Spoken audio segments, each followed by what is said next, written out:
Hi everyone. So my name is Gina, and this is a short presentation on my support of House Bill 1176 that I am doing for my health policy and ethics class. So a little background.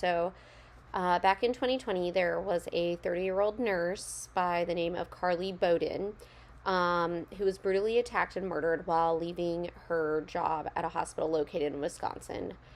Carly was walking to her car, and when an ex employee of the hospital confronted her and then proceeded to attack and kill her, and her body was later found in the early morning by one of the hospital's snowplow drivers. All of this was caught on surveillance cameras from the hospital. And then just this last month, 3 nurses were involved in a hit and run while assisting a patient in the emergency drop off bay at a Pennsylvania hospital. These incidents were absolutely avoidable and are just a few of many that have helped spearhead legislation to hold hospitals to higher standards of protection for their employees.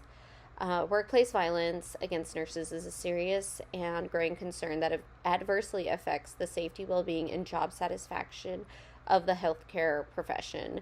Nearly all nurses have experienced some degree of workplace violence at their place of employment. Healthcare workers also make up nearly 73% of non fatal workplace injuries and illnesses due to violence. Healthcare workers continue to sustain the highest incidence of workplace violence related injuries of any industry. Legislative action is necessary to mandate criteria that employees must follow in order to protect the workers if tangible changes are to be made. So, what is being done? In 2023, Senator Tammy Baldwin, a member of the Democratic Party from Wisconsin, introduced legislation to protect healthcare workers and social service employees from workplace violence. This proposed bill is titled House Bill 1176, Workplace Violence Prevention for Healthcare and Social Service Workers Act. The bill, which is in the initial process of introduction to the House of Representatives, creates enforceable standards to ensure that employees are taking workplace violence risks seriously and creating a safe workplace for employees, patients, and their families. Senator Tammy Baldwin spearheaded House Bill 1176 in response to the 2020 COVID-19 crisis and witnessing the hard work and commitment that healthcare workers displayed during the time of distress. These hard, sorry, she had expressed that healthcare workers were devoted their well-being and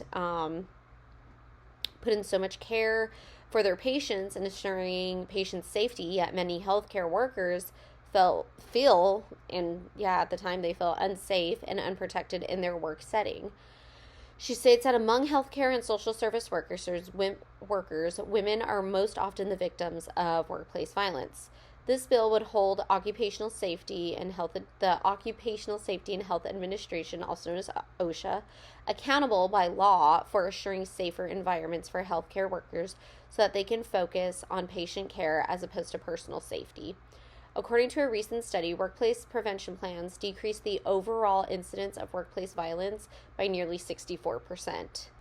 So if these plans are shown to be effective, why isn't there a law mandating that all employers of healthcare workers have these workplace violence prevention plans in place?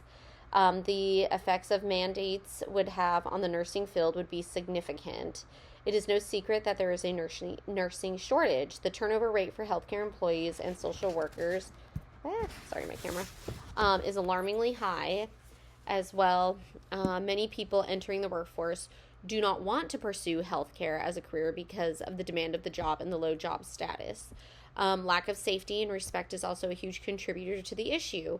High turnover rates and lack of personnel result in low staff productivity, lowering the morale of the remaining staff, which leads to more turnover.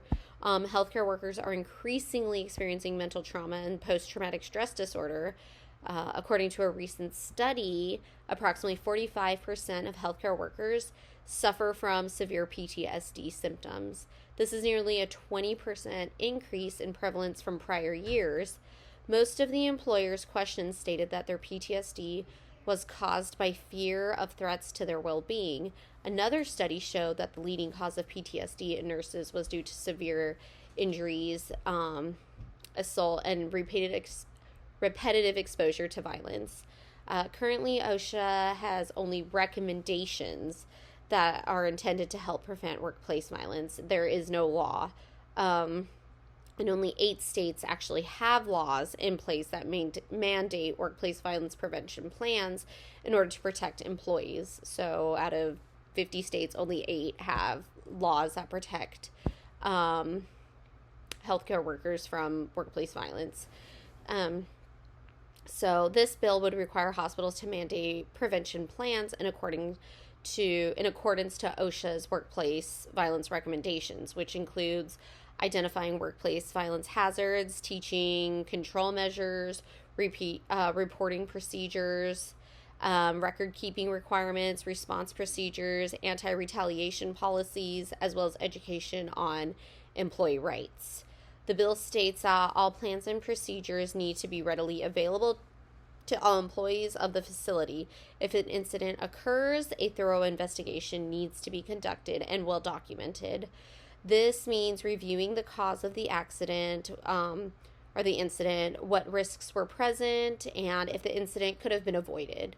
Additionally, the bill provides a detailed guide on how to record the incident. Finally, the bill mandates that all incident logs be reported to the secretary, which will then be submitted to Congress for evaluation. Employees are given the right to incorporate changes to the plan based on findings from the annual evaluation. So what does all mean? It shows that data shows that workplace violence prevention programs are effective in reducing the rate of violent acts against healthcare workers. So the benefit of creating specific law that requires employers to have a set plan for workplace violence prevention outweighs every challenge and funding concern. These plans have a direct effect on the overall job satisfaction of healthcare workers, thus improving the nursing shortage crisis. It is critical for nurses to actively pursue their voice in the political arena. This is not a party-associated issue. This is an ethical issue that affects pretty much every healthcare worker. So that's it.